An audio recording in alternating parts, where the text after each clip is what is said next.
We are really curious and excited to hear about your experience playing in Japan.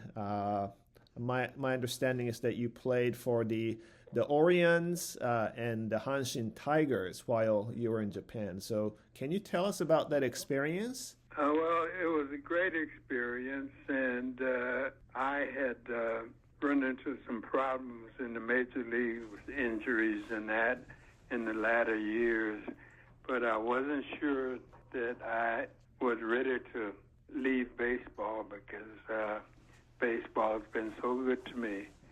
And I was having to make adjustment from Japanese baseball from American baseball to Japanese baseball because they did things a lot different.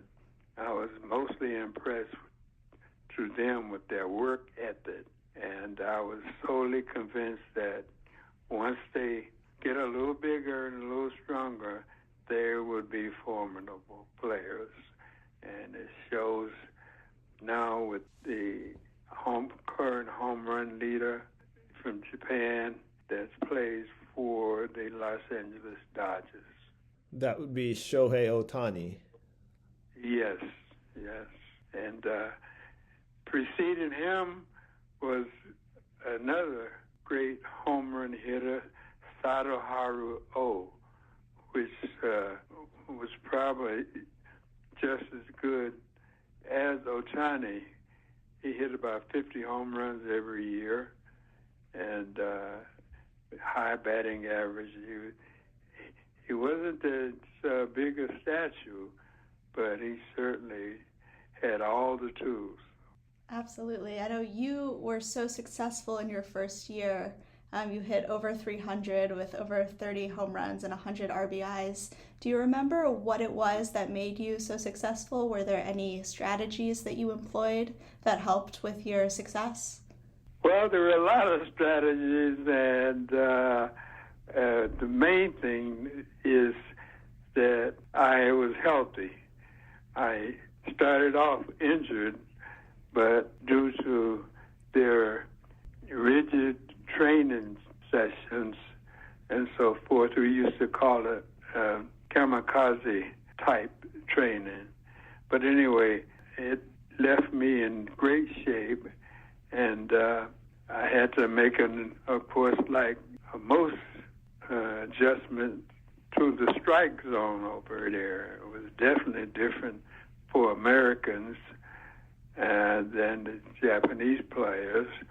But instead of complaining and all that, you had to make adjustment. And one of the adjustments was that the Japanese pitchers used to try to pitch way inside, up under your elbows, and the umpires would call it a strike.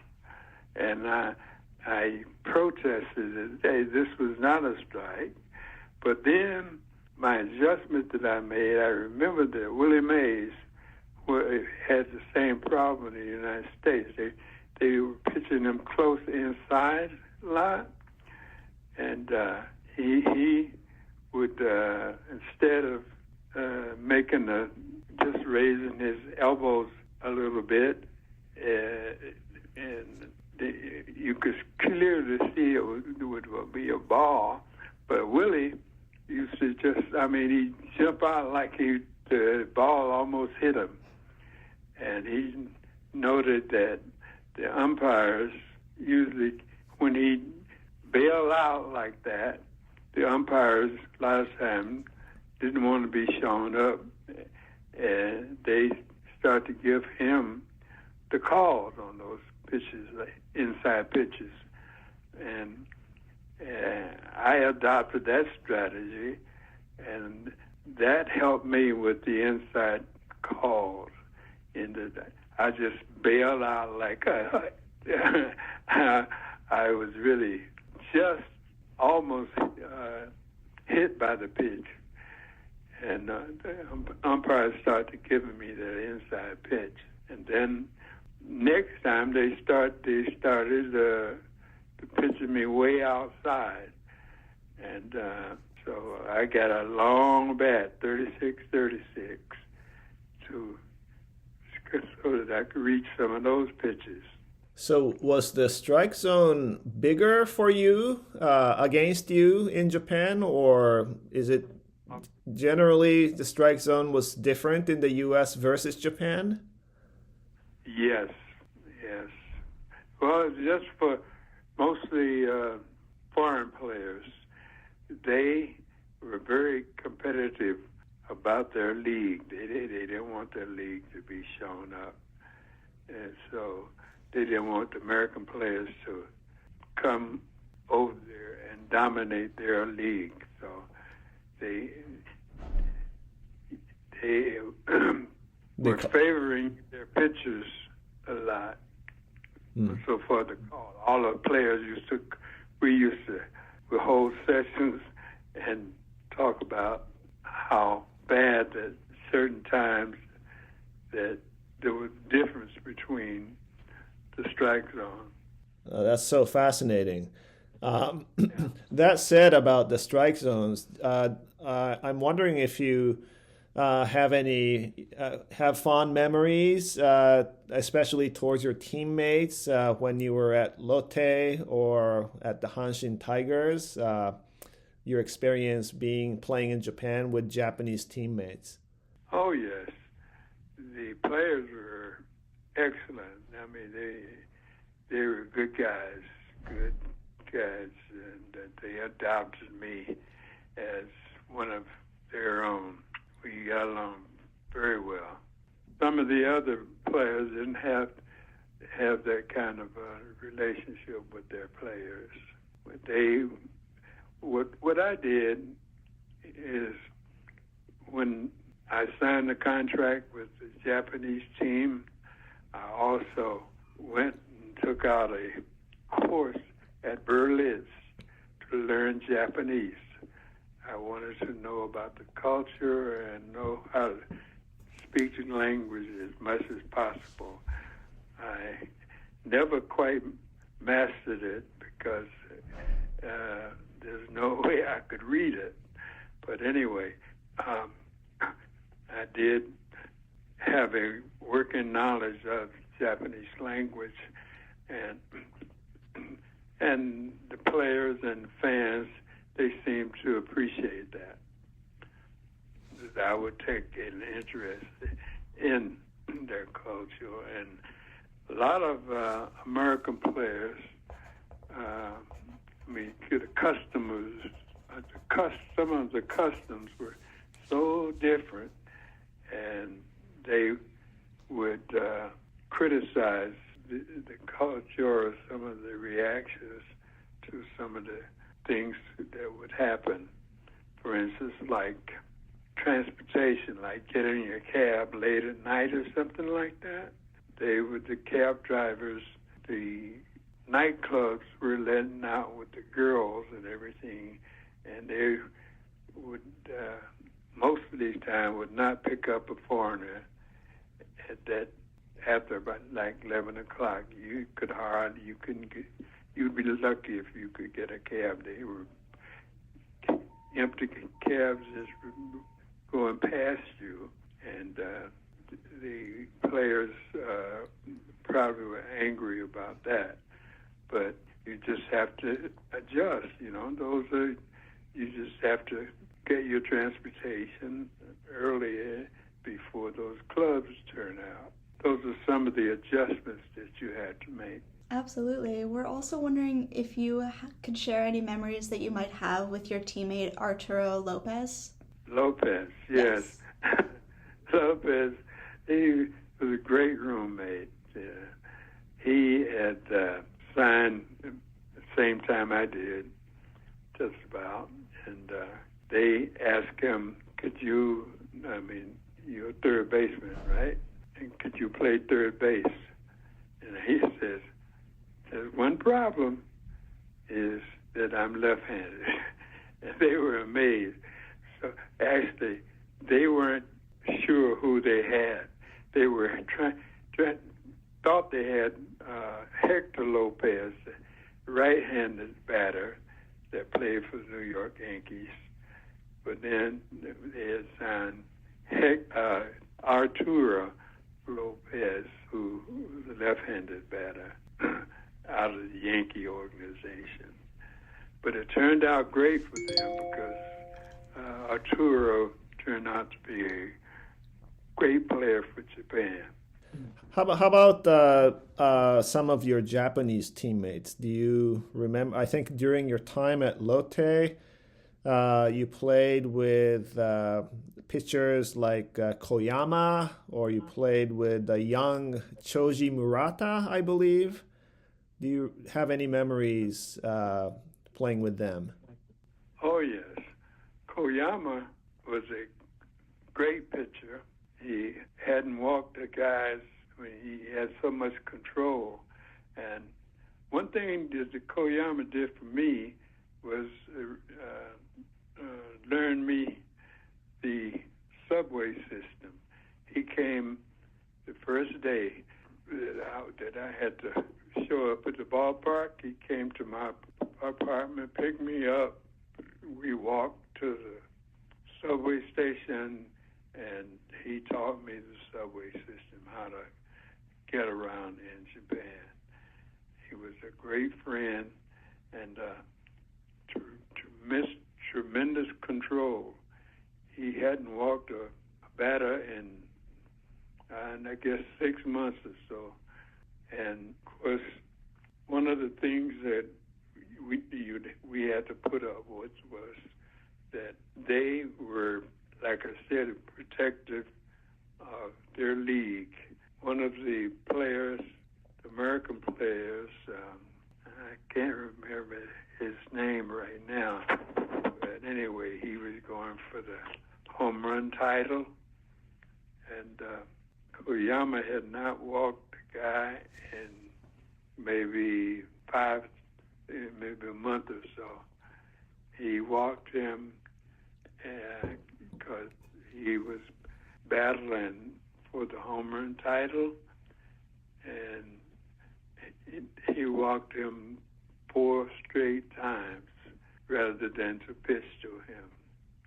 And wasn't any animosity against him. It was just that I realized they were protecting their league. How about when you're at the Hanshin Tigers? It might have been your last year in Japan. I noticed that you were teammates with Yutaka Enatsu, for example. Whoa, what a talent. This guy won 20 games easily in the United States. And he put on an exhibition that I had never seen in 1 year on one of the All-Star games that I participated in. He faced 3 batters, and he struck out 3 batters and hit a home run in the All-Star game. He was that good. Because these All-Star players, especially in Japan, it's one of the things that they didn't strike out that much. But in this particular game, he threw like 3 times 9, 18 pitches, and nobody touched him. And then when he came up to bat, like I said, he hit a home run. I think it was a grand slam. So what a performance for 3 innings. Wow, he sounds incredible. I know you told us a little bit about the differences between Japanese baseball and the MLB in terms of the strike zone, but we know you also played for the Negro Leagues, for Negro Leagues teams. Do you remember any differences between Japanese baseball and Negro Leagues baseball? Not too much. I can't think of. All I know is that when I played college baseball at Tennessee State, I went to the Negro League, and the first time I worked out, again, I was just so awed to be playing with some of the players that I heard of, like Satchel Paige and Hank Bayless, and they were very helpful to me, along with the great manager player, Buck O'Neill, who was still playing at 42. The first game that he participated in, that I participated in, Buck O'Neill at age 42 years old hit a Officers Field home run and almost broke the hands off the clock in Indianapolis, and I was awed. I was saying, if he can play that well at his age, those players that he played against must have been awesome. And I was really awed, grateful to be playing in that league.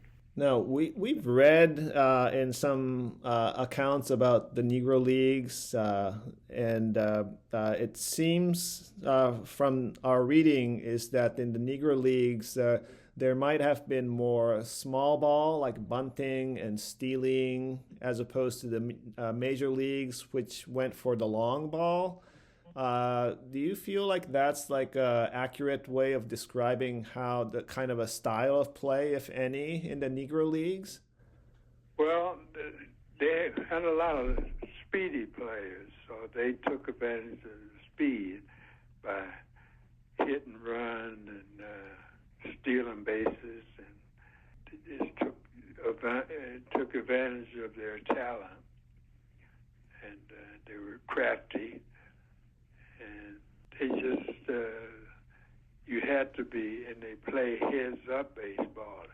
Like, you had to be aware of all things to play in the Negro Leagues as opposed to Major League. Major League, they go for the long ball more. And, of course, they still do that today, it seems like.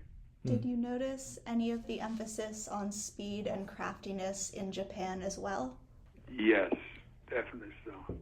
Yeah, especially with the top teams like the team out of second team out of Tokyo Giants.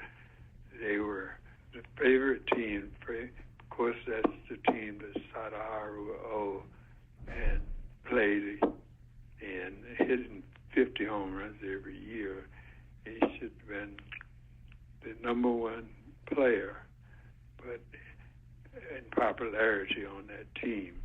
But he wasn't.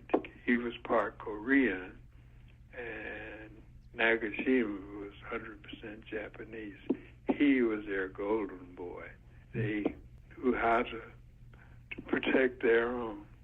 Speaking of the Giants, I can't hesitate but ask, I know that your team played against the Giants for the Japan series, and we hear this famous story about you playing outfield in Game 5 when you collided with the shortstop, and instead of chasing the ball, you attended to your shortstop teammate. Is that a true story? Can you tell us about that? I don't remember that incident because that's just routine.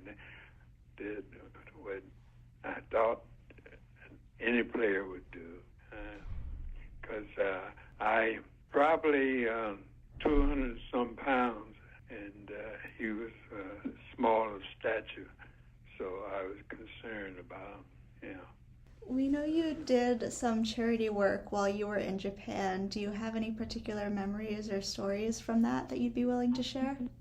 That didn't happen until after I had retired, and I was working in commodities at the Chicago Board of Trade as a floor trader and a broker, and they asked me to come to meet with some of the companies on commodities and trading at that time.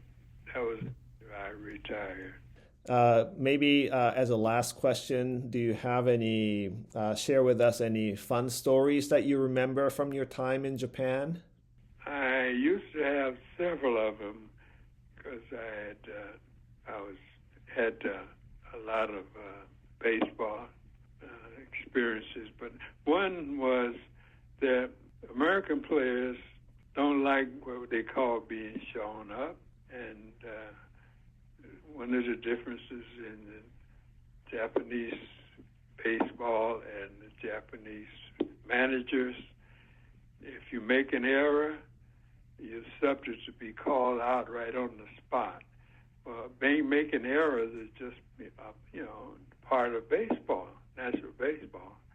And their method of when you make a mistake, especially an American player, the guy would just wave at you and like this. That means to come out. And the American player, instead of coming out, he was waving back at him. He wondered why he was waving at him. He just sent the interpreter out there to say, "Hey, he's not, waving at you as sign, but that means when he wave at you like that, it means he wants you to come on the bench. They say your condition is not too good today, so you have to come out." And of course, American players, especially some of them, would disrupt things. They're used to throwing helmets and bats and everything out of the dugout to protest that. But that's one of the things you have to adjust in Japan. Well, thank you so much, Mr. Altman. This was amazing opportunity for us to learn from you. Yeah, one of the things that I resented in my time in Japan is that they would not allow you, especially when I retired from Japanese baseball.